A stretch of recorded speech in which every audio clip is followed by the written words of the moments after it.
On and popping. Shalom. First and foremost, we give all praise and glory to Yahweh, and the honors to the apostles of GMS Col. Shalom to the faithful men as always continue doing the work of the Lord. Alright, so GMS Col, Ohio. Sunday class and the Bible series, continuing that. Lord willing, so today's gonna be the book of Jeremiah, and cause last time was the book of Isaiah. So real quick, I'm gonna bridge them too, so we can set the scene. And because let me see, the last king that was in the book of Isaiah that was dealing pretty much was Hezekiah, King Hezekiah, and then we're gonna have two more kings until we get to King Josiah, which is in the book of Jeremiah. So pretty much Isaiah and the book of Jeremiah, it happened, well, Isaiah passed like 50 to 60 years before Jeremiah came on the scene. You know what I'm saying? So real quick, let's get, hold up. Let's get let me see. Second Kings. Is it Second Kings? Well, matter of fact, we're gonna wait on that. Let's start with the article, then we're gonna get the Second Kings. I'll read it. This is an article from Daniel's Desk, Ancient Truth of Modern Time. You want to start at the first paragraph? Yeah. It's entitled The Weeping Prophet, a summary of Jeremiah's life. Jeremiah, well, it says Ben Hilkiah, which is, I believe, Bon, right? Mm-hmm. Yeah. Right. It says before 627 BC, after 585 BC, is one of the more famous prophets of the Old Testament. The Most High sent him to the kingdom of Judah to warn them of judgment. Jeremiah prophesied during the chaotic years leading up to the invasion of Judah by Babylon. He lived through the siege of Jerusalem and continued to prophesy even after the fall of the city. He is known as the Weeping Prophet because of his painful emotional struggles as he brought the Most High's word to a rebellious nation. Right, and real quick, because I was, make that point, because like with the prophet Jeremiah, it's a good book anyway for all of us to read, but especially like younger brothers that first came to the truth, because the prophet, he did the same thing that we all did. When he first heard the truth, he tried to teach everybody and things like that. He tried to save everybody. He tried to save your woman. He tried to save your damn family and your children. And then pretty much that's what Jeremiah was going through. He was trying to teach people and he tried to keep doing it. And he actually prayed for the people. And the Lord was like, I ain't hearing none of their cries. And then eventually, after going through many things that he went through with his own goddamn people, eventually he just like, man, well then fuck these people, man, the Lord destroy them. And that's what every phase that every brother is gonna go through when you first come to the truth. You're gonna have in your mind like, oh, hey, my woman here, you're Israelite, and then eventually the Lord's gonna come to a point where like, man, these dudes are 2/3. You can't force it, And real quick, I'll use that testimony too. I remember I kept trying to teach people in my school and shit. And I remember that exact day when I finally realized, like, you can't force the spirit pretty much. Because I kept teaching them every day and all that. And then one day I remember we was just chilling. Everybody was like to the right of me. I was just sitting down, everybody like talking. I'm just like, just thinking to myself, like, man, fuck these people, man. I literally said that, And that's what Jeremiah, he came to that revelation too. Lord willing, we might touch on that in a minute. Unless, I see, you guys went over there? We can wait. I just have to write it up. Alright, we can, let's read that next paragraph, then we're going to get some scriptures. This is paragraph 2. It reads, Early life.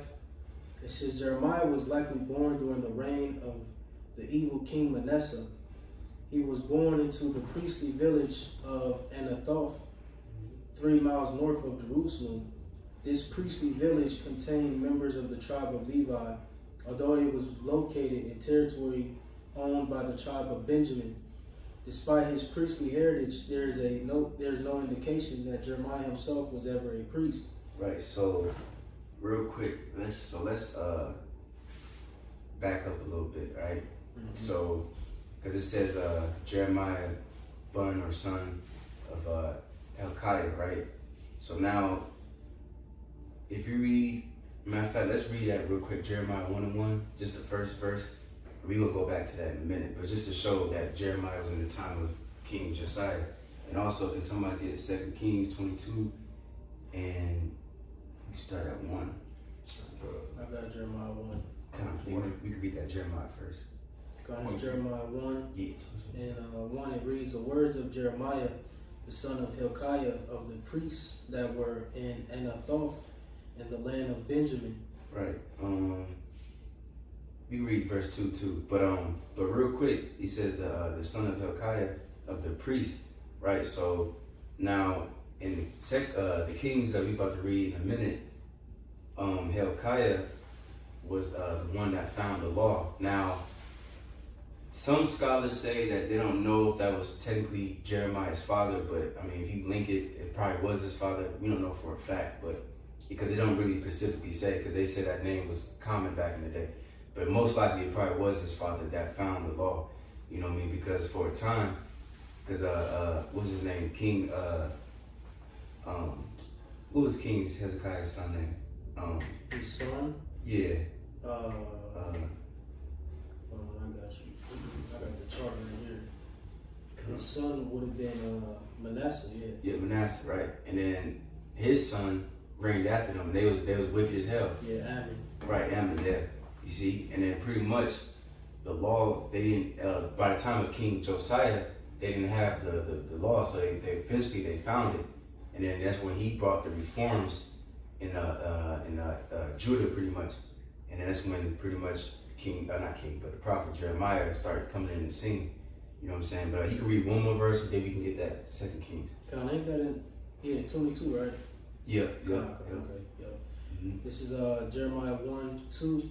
It says, to whom the word of Yahweh came in the days of Josiah, the son of Ammon, king of Judah, in the 13th year of his reign.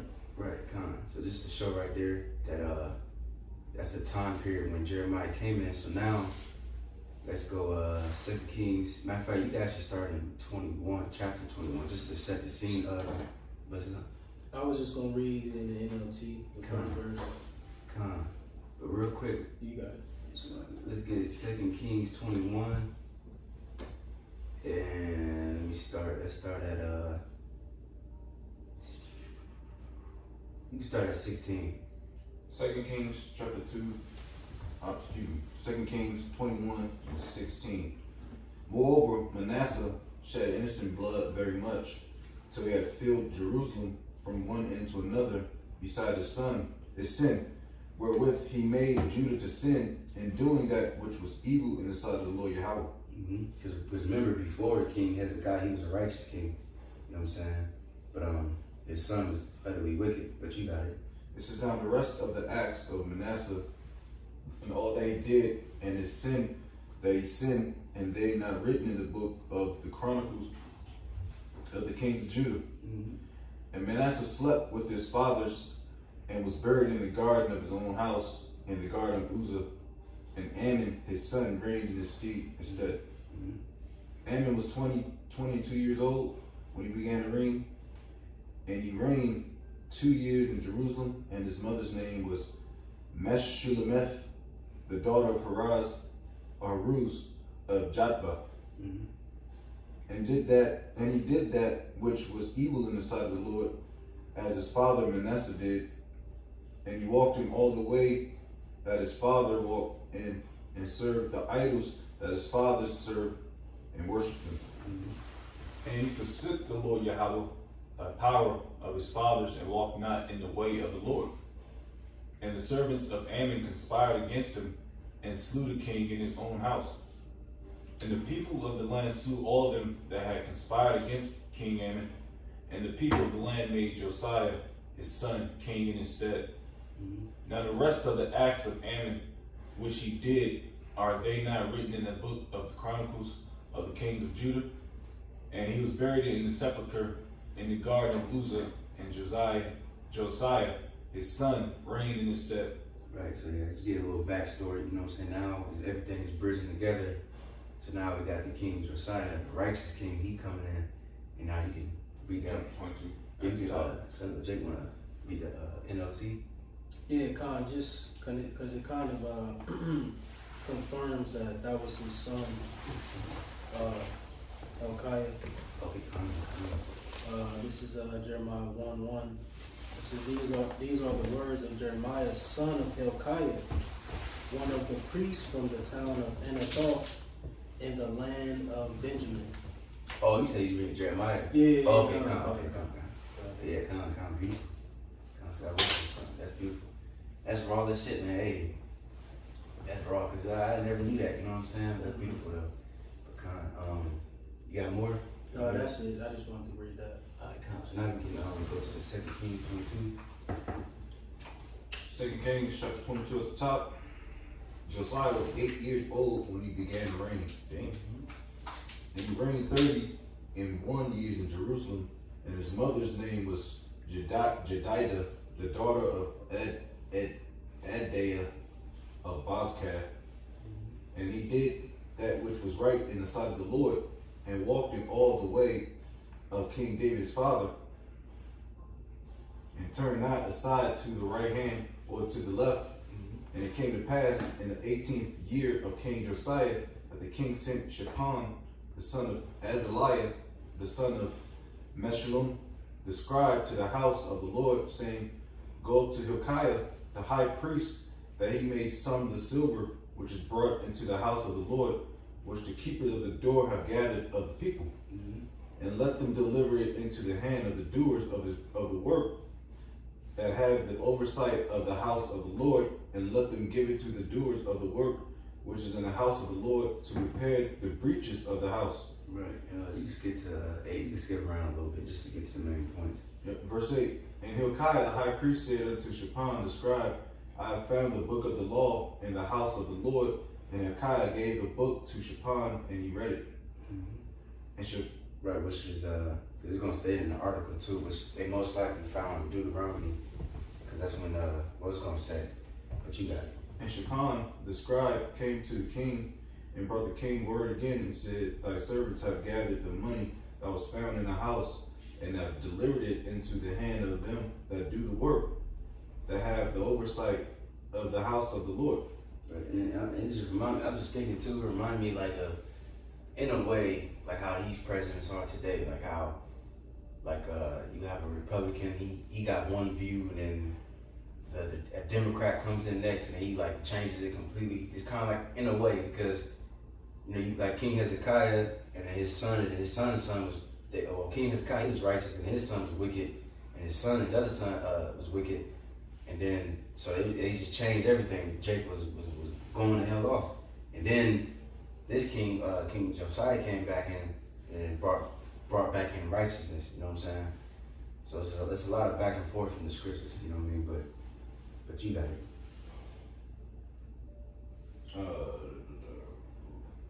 Verse 9. And Shaphan the scribe came to the king, and brought the king word again, and said, Thy servants have gathered the money that was found in the house, and have delivered it into the hand of them that do the work, that have the oversight of the house of the Lord.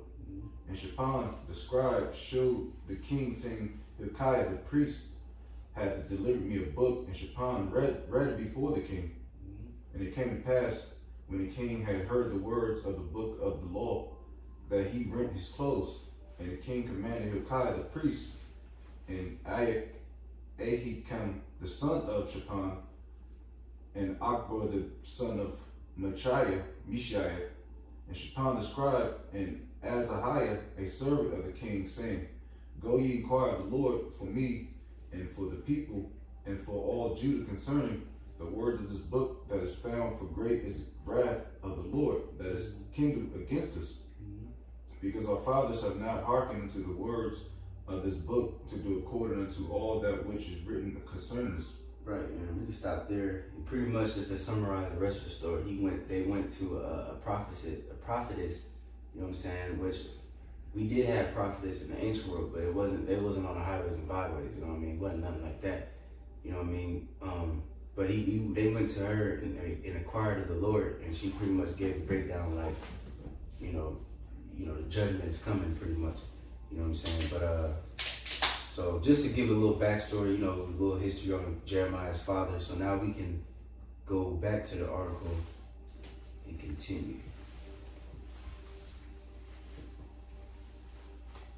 Coming back to the article, I believe we are in paragraph 2 under early life.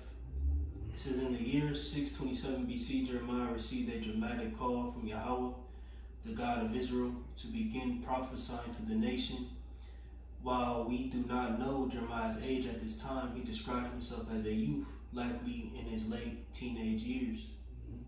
Jeremiah's call to the ministry involved the word of Yahweh coming to him. He received a promise that the Most High would be with him despite all challenges that he would face. His commission, which was internationally in scope, was described in his way.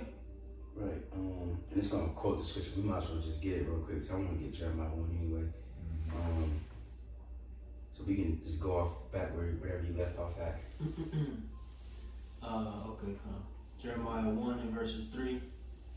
It reads, it came also in the days of Jehoiakim, the son of Josiah, king of Judah, unto the end of the 11th year of Zedekiah, the son of Josiah, king of Judah, unto the carrying away of Jerusalem captive in the 5th month. Right, and real quick, so Jehoiakim, that was the king set up by Egypt, which we're going to touch on that in a minute. We're going to go into more detail. That's very important, because you're going to see how the power got switched from in Judah, from obviously from Judah to Egypt, because they became a vassal to Egypt first, and then eventually Babylon. You know what I'm saying? Read about that book in book of Esther? No. What's going on? Oh, the kings? No. I'm talking about the kingdom and that you're just talking about. And if I'm not mistaken, that's where, because you know Isaiah like 30 and 31 is like manifold, you know, with prophecy. Because even before that, Jake became vassals to Egypt. That's why he said, "Woe unto you that go down to Egypt for help." Yeah. You know, because Jake was they was looking for refuge from Egypt, dealing with the wars. You know, at that time. You know. Yeah.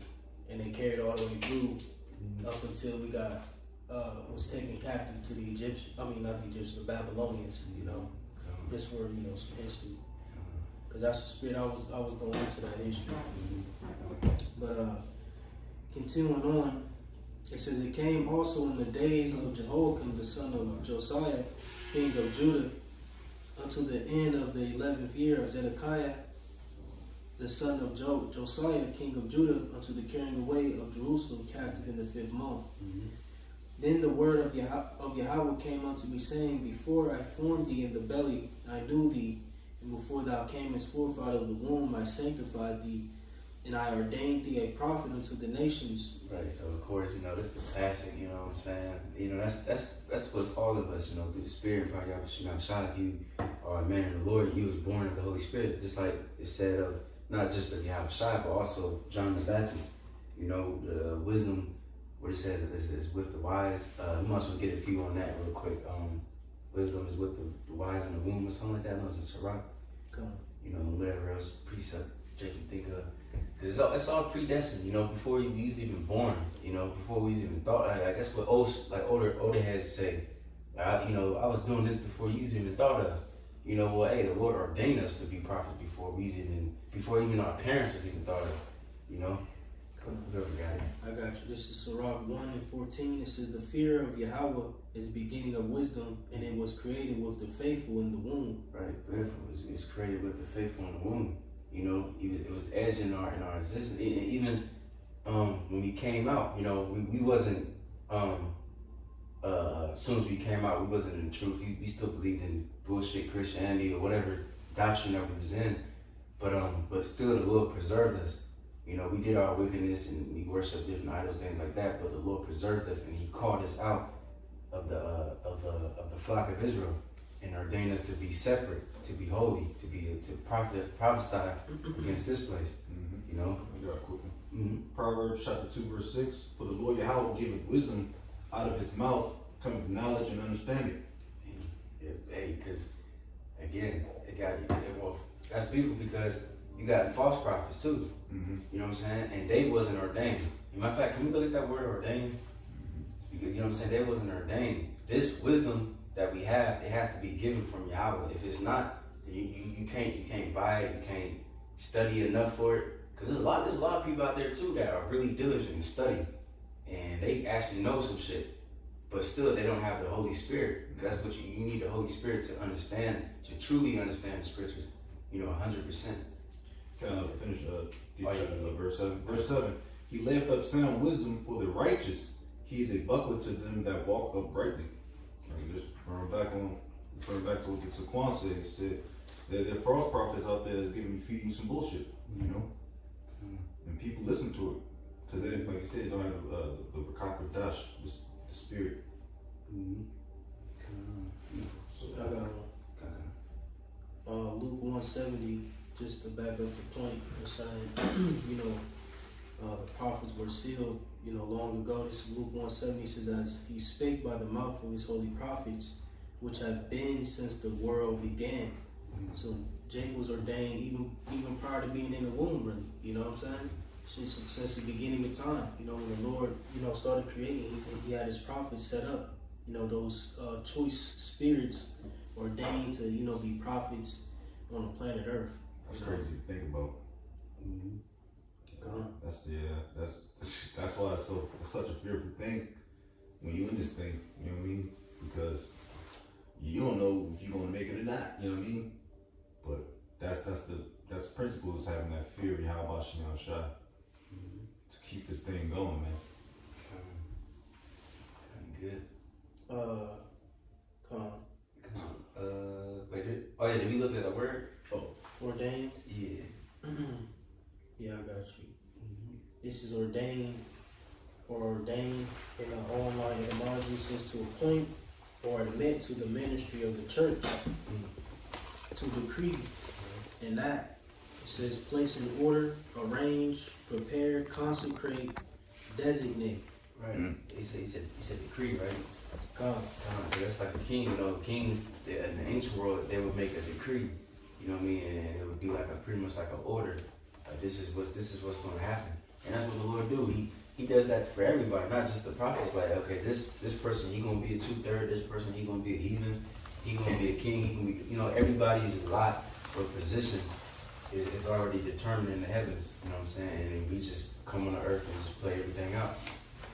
But you can go back to the Jeremiah 1.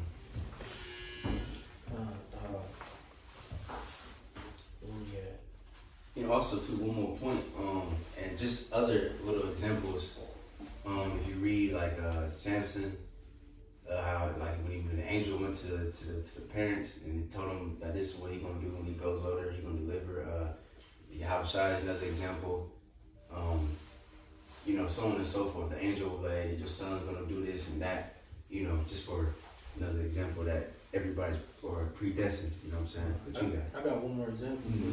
They said the same thing about concerning John in Luke 1 as well. If I jump down to verse 76, or I'm going to start at 75, it says, in holiness and righteousness before him all the days. What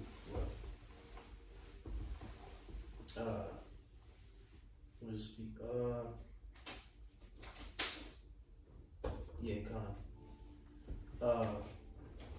Verse 76, or so like, let me jump up a little bit.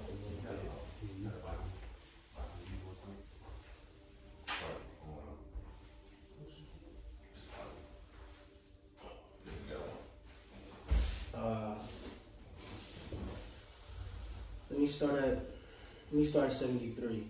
It says, the oath which he sware to our father Abraham, that he will grant unto us, that we being delivered out of the hand of our enemies, might serve him without fear, in holiness and righteousness before him all the days of our life. And thou, child, shalt be called the prophet of the highest. For thou shalt go before the face of Yahweh to prepare his way, which was speaking of Yahweh Shai. So like John the Baptist, again, just showing you how, he was decreed, or a decree was placed upon his spirit to pave out the way for Yahweh Shai. He was ordained a prophet, from the beginning, Come on. And real quick, so like that made me think of something too. Cause that movie I sent you, I don't know if you watched it yet, but I gotta get to it a lot. It's called The Law of the Sun. Now this going on because it goes into like Buddhist shit, but we got the spirit, so we know how to chew the meat and spit out the bones. But it's raw as shit and it's on YouTube too for free. So it's called The Laws of the Sun, and it goes into. It reminded me of Genesis. Really, it's like really kind of the same thing, but it was one part. Like the whole movie was spiritual, but it was one part where the dude or God or whatever, he was like, because people were sinning and killing each other, doing all that shit. And he was like, I gotta create souls to be like guiding people, to give people the breakdown, preach to them pretty much.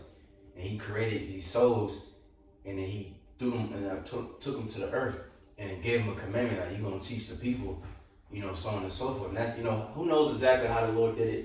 He probably had a whole council with us like. I'm gonna have y'all go to earth and do, who knows, but we're gonna get all that breakdown in the kingdom. But it's beautiful, man. The Lord is beautiful. But we can go back to that Jeremiah.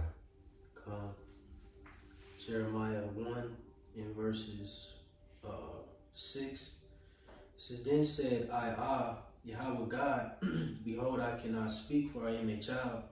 But Yahweh said unto me, Say not, I am a child, for thou shalt go to all that I shall send thee. And whatsoever I command thee, thou shalt speak. Right, so it's two things, what I'm saying? He said, I'm a child, right? And even King Solomon said the same thing when he became king. If you read that Wisdom of Solomon, I believe 9 or 8, 7, one of those three, you know what I'm saying? And he became a king at the age of 20. But he was praying to the Lord, like, I'm a child, I don't know how to, that's why he prayed. That's one of his famous prayers, give me understanding so I can judge your people and know right from wrong. And Jeremiah was in the same position. He was like, I'm a child, I don't know.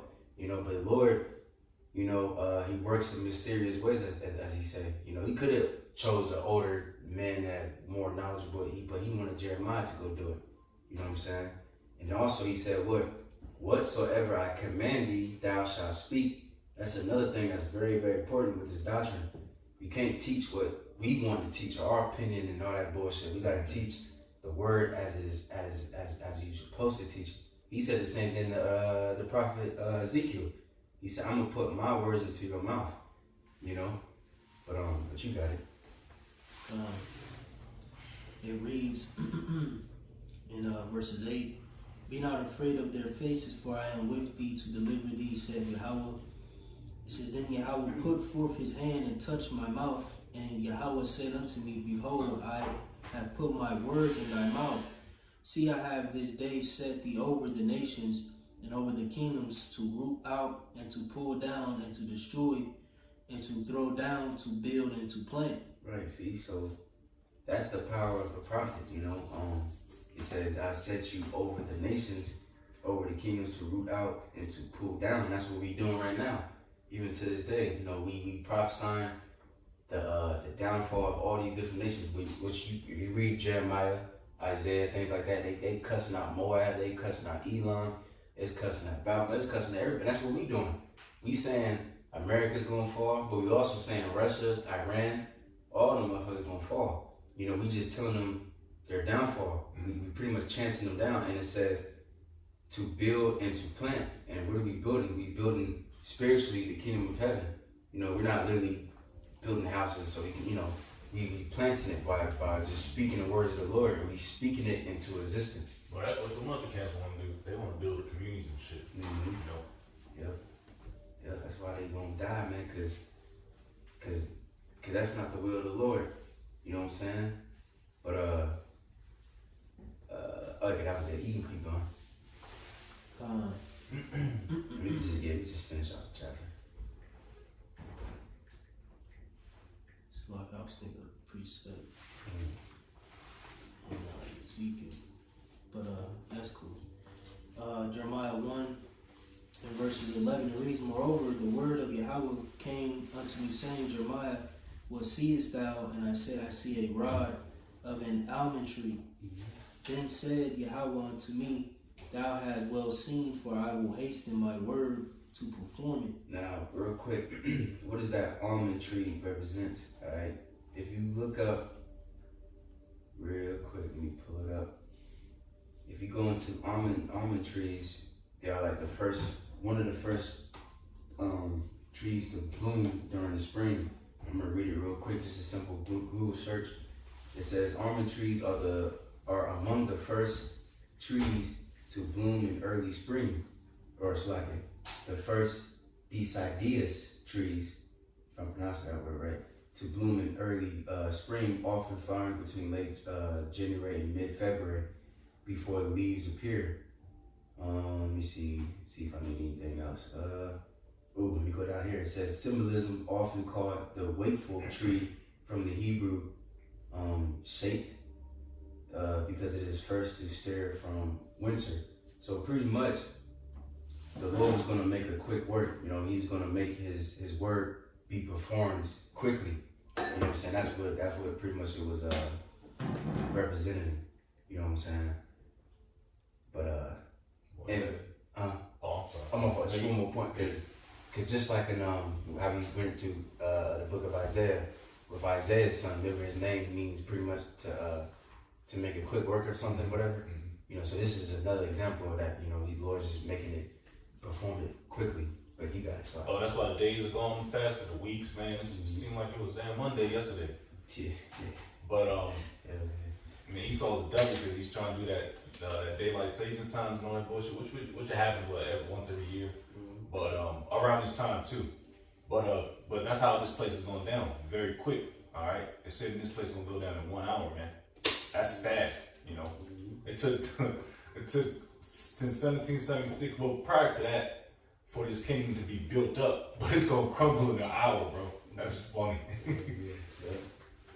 I was going to say, matter of fact, can you get that real quick? It's Zephaniah 1. I forgot what verse, but it says, the Lord shall make a speedy riddance. You know, just like the old saying, good riddance. You know, finally, this place deserved to be destroyed. Okay.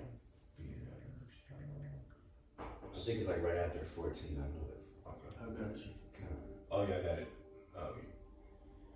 It's the last verse. This is Zephaniah chapter 1 verse 18. Neither their silver nor their gold shall be able to deliver them in the day of the Lord's wrath, but the whole land shall be devoured by the fire of his jealousy.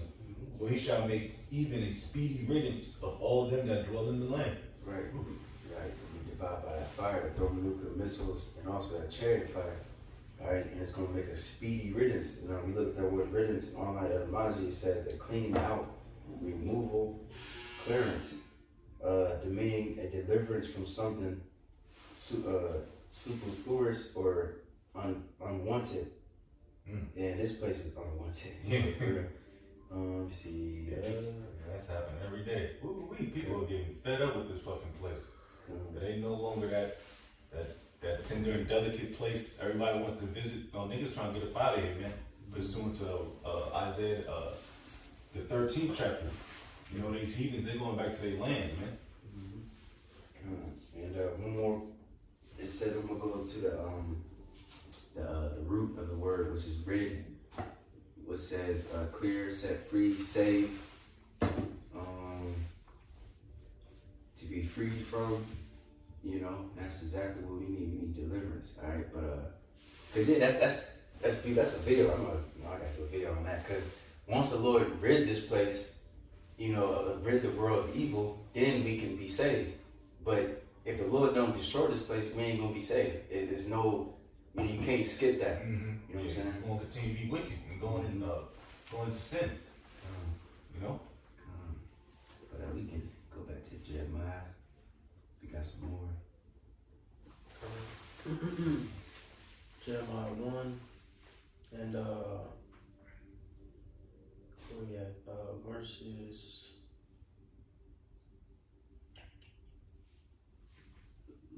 I think that's 13. 13. Jeremiah 1:13, it says, and the word of Yahweh came unto me the second time, saying, what seest thou? And I said, I see a sea thing hot, and the face thereof is toward the north. Then Yahweh said unto me, out of the north an evil shall break forth upon all the inhabitants of the land. For lo, I will call all the families of the kingdoms of the north, saith Yahweh, and they shall come, and they shall set everyone his throne at the entering of the gates of Jerusalem, and against all the walls thereof round about, against all the cities of Judah. And I will utter my judgments against them, touching all their wickedness, who have forsaken me, and have burned incense unto other gods, and worshipped the works of their own hands. Like we're going to see, Babylon came, you know what I'm saying, and pretty much fuck Jacob for their wickedness, you know what I'm saying? But you got a few more, we can close it, finish that out. Verse 17, it says, thou therefore gird up thy loins and arise and speak unto them all that I command thee. Be not dismayed at their faces, lest I confound thee before them. Right, and that's an important thing to know when you're out in the highways and byways. Don't be afraid of these people. You know what I mean? If you are, then the Lord will confound you, will embarrass you. You know what I mean? In front of them. You know what I mean? He will. You know, when you're out there teaching, you gotta speak with confidence, authority. You know, with faith. You know, or if not, then they're gonna see that, and they might attack you, or they might just talk shit and prove you wrong or something like that. Like, nah, we got the truth. It's not being proud or nothing. We got the truth, and we teaching these people. They ain't teaching us. You know what I'm saying? We ain't afraid of little stupid ass young nigga or Esau. We don't care. We gonna prophesy exactly what the Lord told us, even if it is very uncomfortable, because it's very uncomfortable for a lot of these people, because we point out their wickedness, especially Esau. He wants us dead, man. But you got it.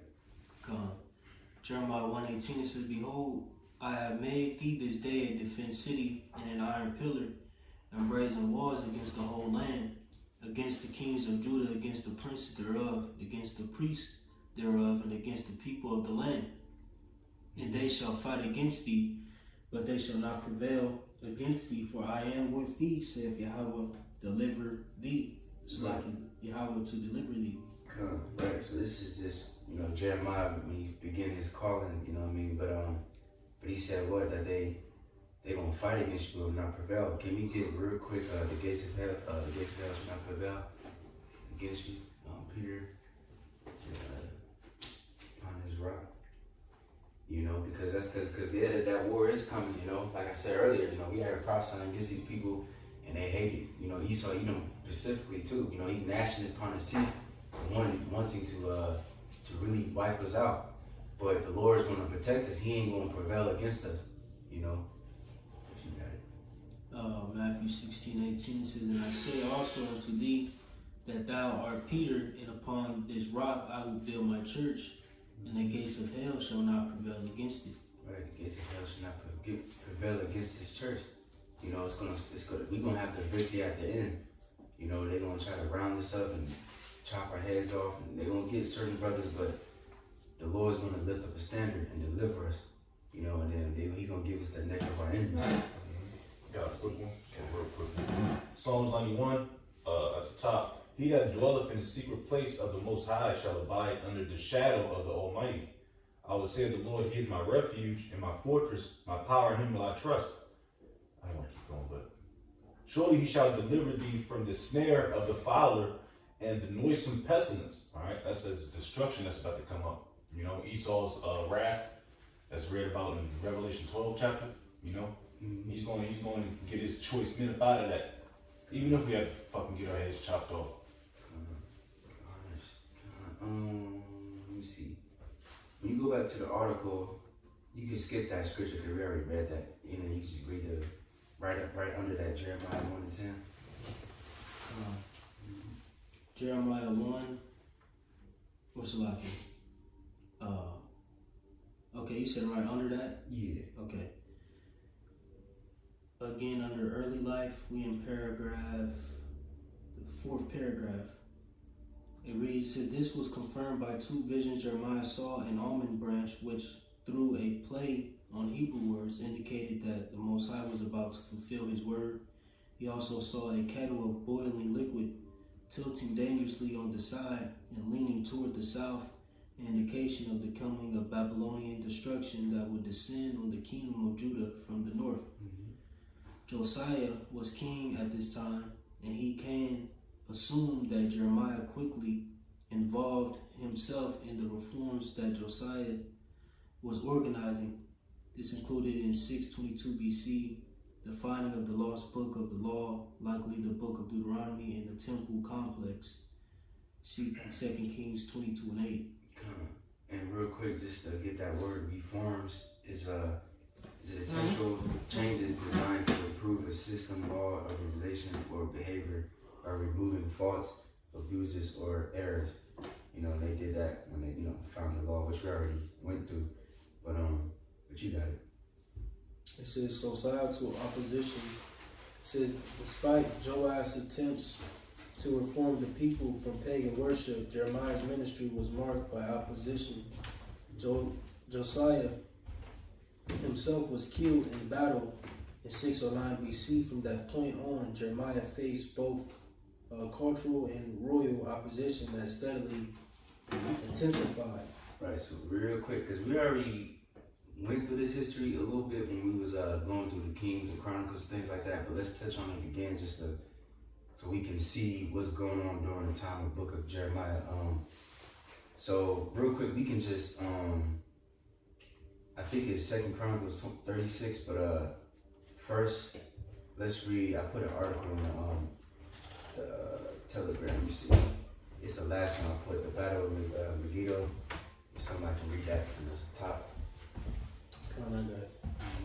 The Battle of Megiddo is recorded as having taken place in 609 BC when Pharaoh Necho II of Egypt led his army to Carchemish, northern Syria, to join with his allies, the fading Neo-Assyrian Empire, against the surging Neo-Babylonian Empire. This required passing through territory controlled by the kingdom of Judah. The Judean king Josiah refused to let the Egyptians pass. The Judean forces battled the Egyptians at Megiddo, resulting in Josiah's death and his kingdom becoming a vassal state of Egypt. The battle is recorded in Hebrew Bible, the Greek First Esdras, and the writings of Jewish historians Josephus. So this is a very important battle because, like I said, that's when pretty much, because Egypt was going to try to help the Assyrians because they starting to losing their power now. Because the book before is the book of Isaiah. That's when the Assyrians, they was on top. And now during this time they starting to lose their power, and then Babylon is starting to become the world power at this time. You know what I'm saying? So the Egyptians try to go help them. They have to go through the land, and Josiah tried to stop him. And then he ended up getting killed.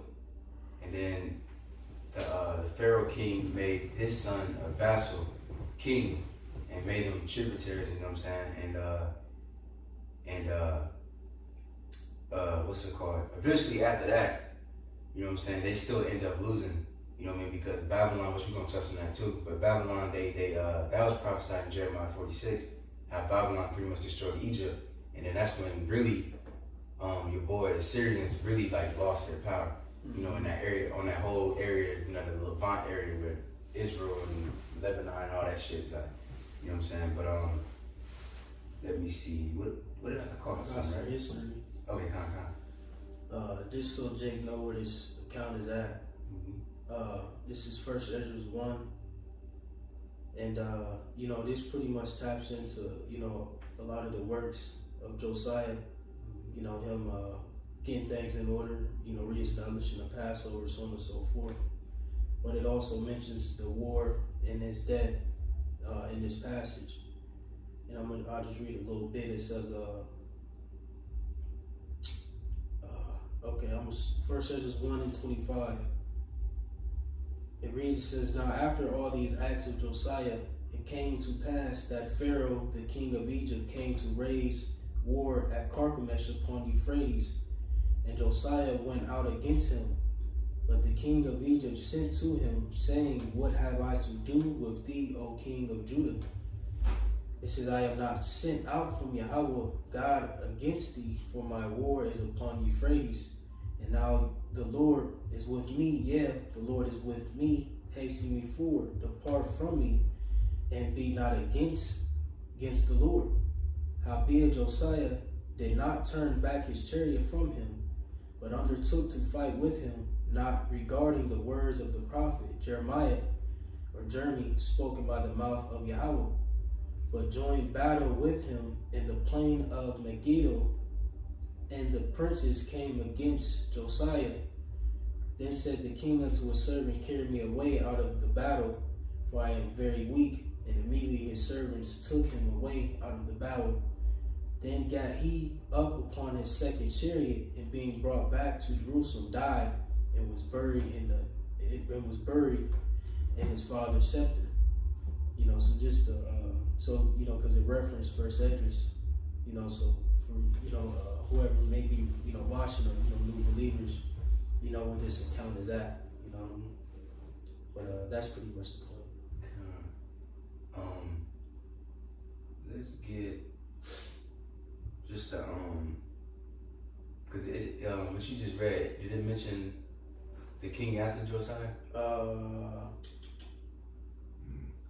believe. Let me see.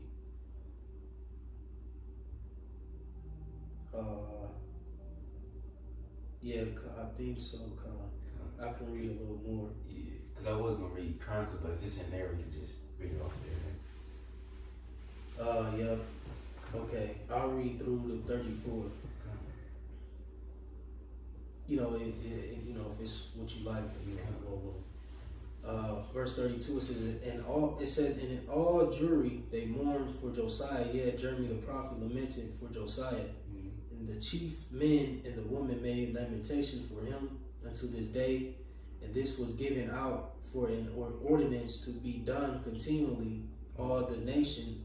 It said, so like he done continually in all the nation of Israel. Right, real quick, in Jeremiah, because it's recorded in the book of Jeremiah too, and it said they made songs, about him, like it just said to this day, like they've been doing it for a long time.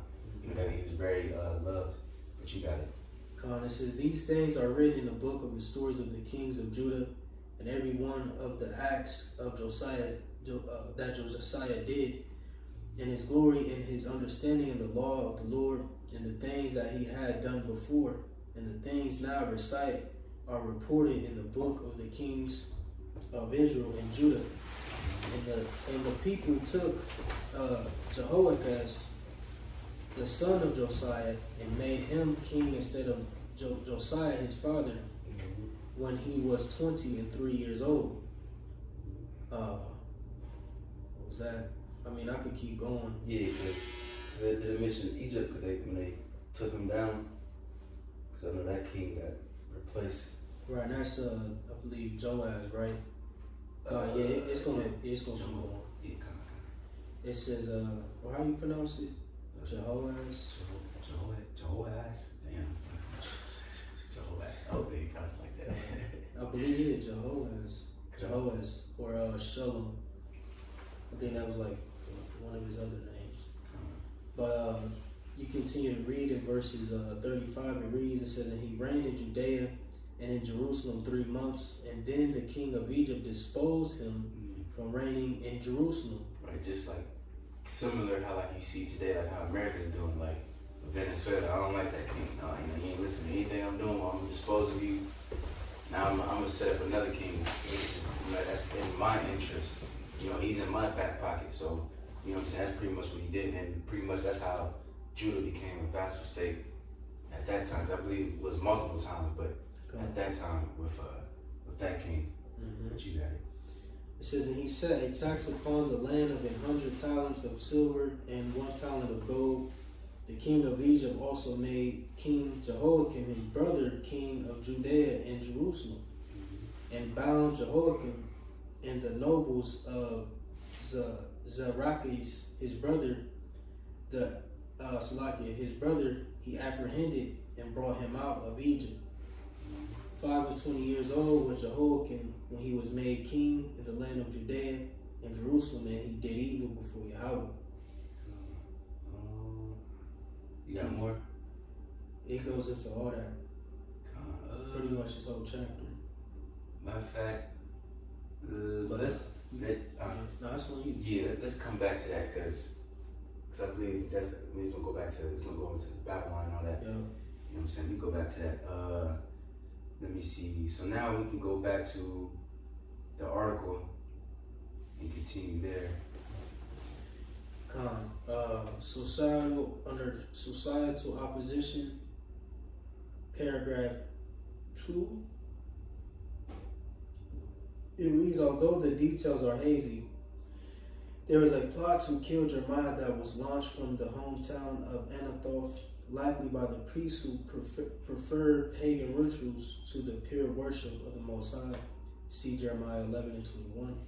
Let me see.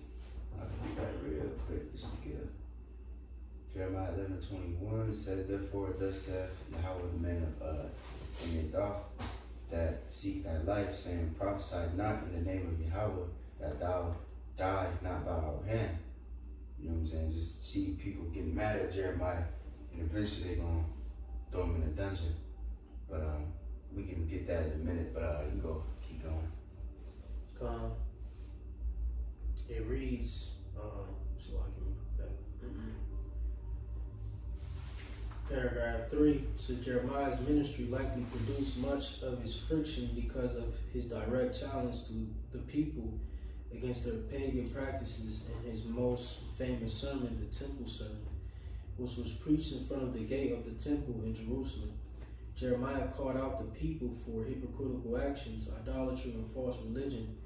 He then promised judgment if they did not repent, saying the dead bodies of this people will be food for the birds of the air and the beasts of the earth. Jeremiah 7:33. Want to read that? Or? It's good. We can keep going. Paragraph 4 says, throughout his ministry, Jeremiah was aided by Baruch, a scribe who took care to record the prophecies of Jeremiah after the painstaking labor of creating a scroll with the prophecies. The king Jehoiakim requested to hear the scroll read to him. Jeremiah 36:23. And Jay can read that on our own time because it's going to summarize it a little bit. So it's something good that you got. Since the king's response was unsupportive, he cut the scroll up with a knife and cast it into the fire, indicating his complete rejection of everything that Jeremiah was preaching. The final king of Judah, Zedekiah, was only slightly more supportive as the political situation deteriorated. He called Jeremiah and would request prophetic insight and what to do despite being promised mercy. Zedekiah never did what he was told. Instead, Zedekiah bowed to popular pressure, eventually leading to Jeremiah's arrest and imprisonment in Jerusalem. Right, the niggas was getting mad, and they was just like, man, cast his men away, like throw him. Matter of fact, hold on, let me see. I think it's gonna mention it. Yeah, it's gonna mention it. You keep going. But you see though, well, throughout the whole Bible, but especially in Jeremiah, there was a lot of people that asked Jeremiah for counsel, and they just didn't give a fuck. They just did the complete opposite. Even at the end, when Babylon already did it, well, what they did, you had niggas asking like, well, should we go to Egypt or should we not? And then Jeremiah was like, no, stay here. And then they just did it anyway. Like it's just niggas, man. It's just irritating, man. Right, like even dealing with Zedekiah, you know what I'm saying? He rebelled against Nebuchadnezzar. You know what I'm saying? That's which aided in his downfall. He was supposed to, give in, so to speak. That was inevitable, But because of pressure and all that, But you want to continue this article? Yeah. Under the siege of Jerusalem, paragraph 1 says the most dangerous time of Jeremiah came after Jerusalem was besieged by Nebuchadnezzar, king of Babylon. Recognizing that the Most High was no longer willing to remove the Babylonian threat, Jeremiah preached to the people to submit to the Babylonians in this way. They would be spared rather than destroyed. This preaching led him to be accused of treason and weakening the fighting spirit. Right, so you pretty much try to call him like a call out. Not call out, what's this shit called? Sitch. Yeah, gun and a sellout, that's what I meant to say. Like, you know, that's how they look at us too. Like, we say that too, like, hey, agree with your adversary quickly. You know, they look at you like, you a bitch, you soft, you scared. Like, nah, it's just the wise thing to do. Right, If not, you gonna get fucked up. Y'all ain't doing nothing. Yeah. You ain't doing nothing for the community. You shut your ass up. Right. Nobody want that weak ass ham sandwich. Wonder Bread and the Gatorade. Nigga, stop, man. Y'all ain't building no communities. Y'all ain't, you know what I'm saying? All that type of shit. Like. But continuing on, I believe we midway in the paragraph. It says, or I'm gonna just from the second sentence. It says, recognizing that the Most High was no longer willing to remove the Babylonian threat, Jeremiah preached to the people to submit to the Babylonians in this way. They would be spared rather than destroyed. His preaching led to him being accused of treason and weakening the fighting spirit. Jeremiah was lowered into a muddy pit for his crime, where he sank deeply into the mud. All of this was done with the permission of King Zedekiah. Now, we ain't gonna get the whole story because a lot of reading. I don't want to do it for the sake of time, but let's just read just a little bit of it. Of that account, Jeremiah 38, and we can start. Let me see. We can start at around. We probably gonna end like around 9 or 10 or something like that. This is Jeremiah 38 at the top. It says, then Shephatiah, the son of Mattan, and Gedaliah, the son of Pashur, and Jekol, the son of Shelemiah, and Pashur, the son of Melchiah, heard the words that Jeremiah had spoken unto all the people, saying, thus saith Yahweh, he that remained in this city shall die by the sword, by the famine, and by the pestilence. But he that goeth forth to the Chaldeans shall live, for he shall have his life for a prey, and shall live. Mm-hmm. Right now, that's what happened. Mm-hmm. Like when you go into like the first 3 besiegings, they all lived. Mm-hmm. You know what I'm saying? They, Right. But you know when he was the chief of the nation, Daniel and all them, Right. you know what I'm saying? They all lived. You know. Come on. It says, Ezekiel, you know, down the line. It says, verse 3, thus saith Yahweh, this city shall surely be given into the hand of the king of Babylon's army, which shall take it. Therefore the princes said unto the king, we beseech thee, let this man be put to death, for thus he weakeneth the hands of the men of war that remain in this city, in the hands of all the people, in speaking such words unto them. For this man seeketh not the welfare of this people, but the hurt. Right. You see that, you know, just linking it to today. Like for example, you got like that Marine nigga that just got his arm fucking broke. You know what I'm saying? He was over there protesting like, hey, don't do it. We ain't fighting for Israel.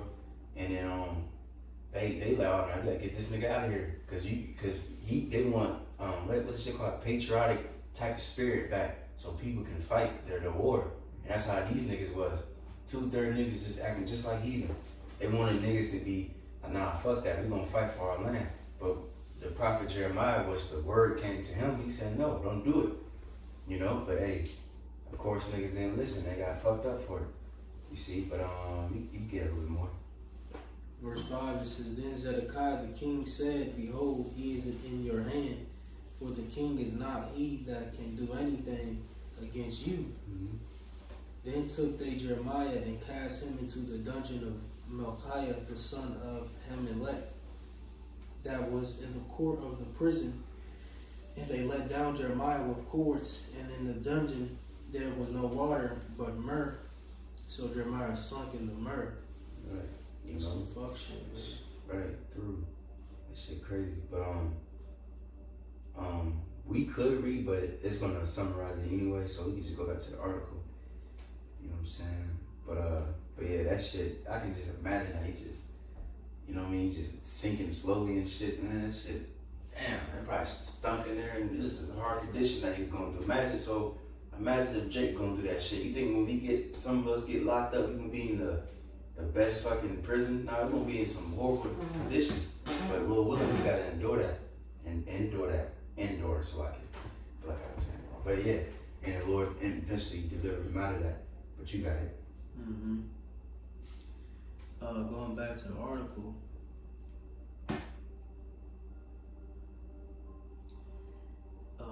We had paragraph 2. It says Jeremiah was saved by one of the intervention of Ebed-Melech, an Ethiopian court official who pled with King Zedekiah to rescue Jeremiah, receiving royal permission. Ebed-Melech were raced to the pit with 30 men. He lowered ropes and rags down. The prophet stuffed the rags under his arms and was lifted out of the mud by means of the ropes. Mm-hmm. This prevented Jeremiah's immediate death, but he remained a prisoner. Finally, on July 19th, 586 BC, Jerusalem fell to the Babylonians. Let me see. Yeah, that was when they completely destroyed, destroyed the temple, Yeah. Real quick. I just want to get the quick account real quick of Babylon. Somebody can find that before I do. Just going into how Babylon received it and all that. I think it's one of the kings, or let me see. I think it's more in First Ezra's too. Cool. Ooh, I think one's in Second Chronicles 36. Yeah. At the end. That's a good one. Yeah. So yeah, whichever one get. I mean, I could. You may keep team on First Ezra's. Yeah, you might as well. It goes into First Ezra's 1. It goes, pretty much through the process. Verses 40, it says, wherefore against him Nebuchadnezzar the king of Babylon came up and bound him with a chain and chain of brass and carried him into Babylon. Nebuchadnezzar also took of the holy vessels of Yahweh and carried them away and set them in his own temple at Babylon. But those things that are recorded of him and his uncleanness and impiety are written in the chronicles of the kings. Let's see. We could go to Chronicles, I guess. You kind of, if I jump down, I mean, it pretty much goes through the whole process. Right. Did you want to get to the point pretty much? Yeah. Would the Chronicle be better? Probably. Yes. You can go down a little bit, like 17, or yeah, you can start like 17. This said Chronicles 36 and 17. It says, therefore he brought upon them the king of the Chaldees, who slew their young men with the sword in the house of their sanctuary, had no compassion upon young man, or maid, old man, or him that stooped for age. He gave them all into his hand, and all the vessels of the Most High, great and small, and the treasures of the house of Yahweh, and the treasures of the kings and of his princes. All these he brought to Babylon, and they burnt the house of the Most High, and brake down the wall of Jerusalem, and burnt all their palaces therefore with fire, and destroyed all the goodly vessels thereof. Right. So Jake was just completely destroyed. You know what I mean? We had no power, because then I don't know if it's gonna mention it, because it just left the poor of the land. You know what I'm saying? But you got it. Verse 20 says, and them that had escaped from the sword carried he away to Babylon, where they were servants to him and his sons until the reign of the kingdom of Persia. Like you said, men honorable mentions like Daniel, and what was it? Ezekiel, so on and so forth. You know what I'm saying? But you got it. But Jeremiah, him himself, you know, he was, which I think they're gonna mention in the article, but he was offered to go, but he decided to stay in Judah or Jerusalem. You know what I'm saying? But you got it. Azariah, Hananiah, you know, 3 holy children, so to speak. I feel like when there's somebody, Shadrach, Meshach, and Abednego. when there's somebody else though, like a prophet or somebody out there. No, I might be. We might have got them all then. Ezekiel, Yeah. just some main figures. You got it. I think they say, hold on. I think they say.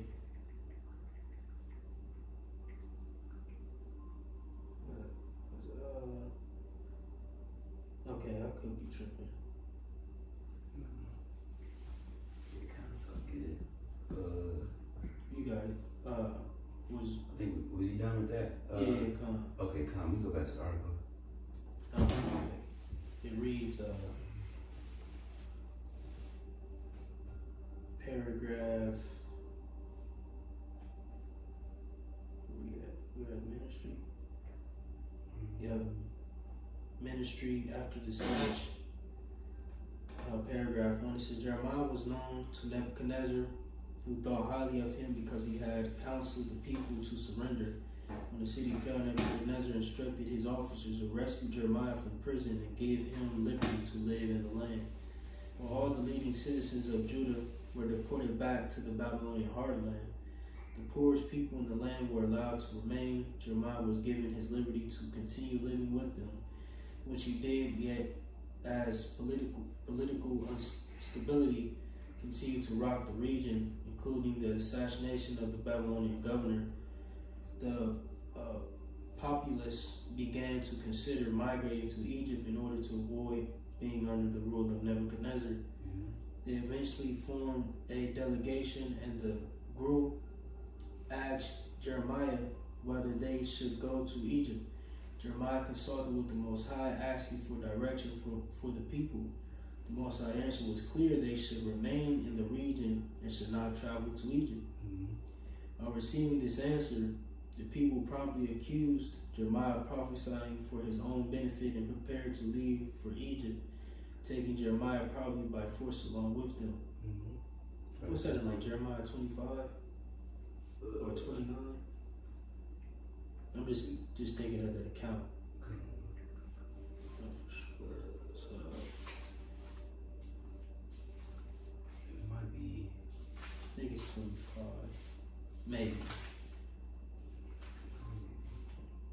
I'm just thinking aloud. I'll continue on. Let me continue. Yeah. Paragraph 3 says, while Jeremiah's writings were meticulously recorded by the scribe Baruch, who ended up rewriting the scroll that was burned by the king, nothing else is known of the prophet. He likely lived in Egypt until his death. His prophecies recorded dire predictions of the fate of the nations of his day, but also promises of hope. Jeremiah saw the worst in man, and he knew that what humans need is not external rules and regulations, but a hard change to be obedient to the Most High. He prophesied of a day when the Most High would make a new covenant with his people, writing his law on their hearts. Which that's going into the new covenant, you know what I mean? And Yahushua, you know, as they call it, the last supper or the Passover that he was tending before he passed. He said this is the blood of the New Testament. All right, you look at the word testament and covenant is literally like pretty much the same meaning. You know what I mean? So he said this is the blood for the New Testament, New Covenant, which is shed for many. And if you read Jeremiah, which is also written in the book of Hebrews, it said the New Covenant is for Israel and Judah. So that's why a lot of Christians, they like to say, oh, the New Testament, that's when God changed his mind, all that. No, the New Testament is a new covenant, which is for Israel, not for all nations. He said, I changed not. Mm-hmm. And then, just for reference, I believe it's the 43rd chapter when he went to Egypt. Yeah. You want to read something? Or? Nah, I just you know, so whoever watching knows. Last paragraph says hundreds of years later, the writer of the New Testament the writer of the New Testament book of Hebrews will pick up this theme, referring to the promises of Jeremiah in Hebrews 10:16-17. The New Testament sees the coming of Yahushua, the Messiah, in this period where these prophecies began to become to fruition. The Most High instituted a new covenant based on the blood of Yahushua. Through the process of being born again, people receive hearts that have the Most High law written on them. Right. So, Lord willing, that was the end of it. Of the article. So, let me see. Let me just make sure one more thing real quick. Make sure I got everything. Yep. All right, Con. Yeah, Con.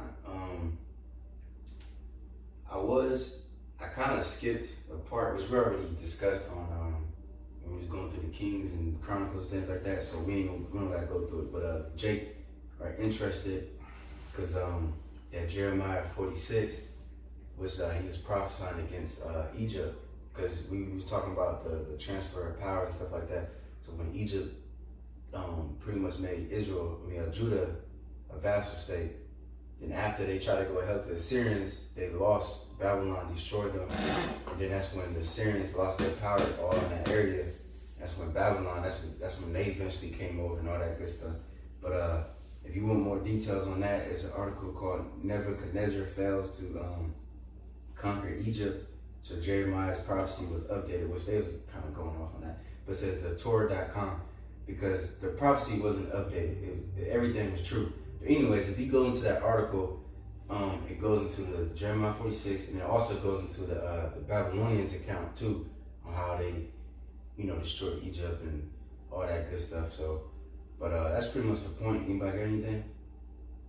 Good, icon. So, Lord willing, hopefully that was edifying. Next week is Book of Lamentation. That's quick and easy. So we're gonna go to the Book of Ezekiel as well.